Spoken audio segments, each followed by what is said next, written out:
আসসালামু আলাইকুম, সবাই কেমন আছেন? আজকে চলে আসলাম হরিপুর রাজবাড়ি। তো অনেকের কাছ থেকে শুনলাম এই রাজবাড়ির ঘটনা, তো আজকে সরাসরি দেখার জন্য চলে আসলাম সেই রাজবাড়িতে।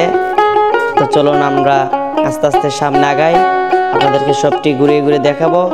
আপনারা সবাই আমাদের সাথে থাকবেন। এই যে আমি সামনে চলে আসলাম, ক্যামেরা নিয়ে সামনে দেখতে পাচ্ছেন এটা একটা মঠ। তো আমি একটু সামনে গিয়ে আপনাদেরকে তিতাস নদীর পার থেকে শামুকটা দেখাই ঘুরাই ঘুরাই। কেমন লাগে এখান থেকে দেখেন, অনেক সুন্দর লাগছে আমার কাছে সেই বাড়িটা দেখে। তো চলুন আমরা আস্তে আস্তে ভিতরে যাই। তো দেখতে পাচ্ছেন এখানে এক মুরব্বী চাচা বসে আছে, উনি আমাদেরকে বলতেছে যে কোনো একজনের স্বাক্ষর দিয়ে ভিতরে প্রবেশ করতে হবে। সেই জন্য বললাম আমার স্বাক্ষরে নেন।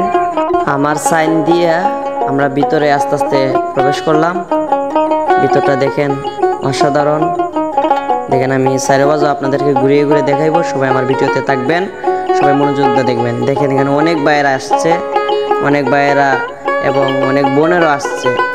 সবাই কেউ ছবি উঠাইতেছে, কেউ ভিডিও বানাইতেছে। তো দেখেন এখানে একটা ফুল গাছ আছে, আবার ফুলের বাগ, এটা আমার কাছে খুব ভালো লাগলো। তো আমি আস্তে আস্তে সব জায়গায় ঘুরে ঘুরে দেখতেছি, যত দেখি ততই যেন আমার কাছে ভালো লাগতেছে, ততই আমার কাছে ইতিহাসের কথা মনে পড়তেছে। আমার কাছে খুব ভালো লাগছিল, যেটা আমি বলে বোঝাতে পারবো না। বাড়িটি হলো ব্রাহ্মণবাড়িয়া জেলার নাসিরনগর উপজেলার হরিপুর ইউনিয়নে সেই বাড়িটি। আপনাদের সময় থাকলে ঘুরে আসবেন।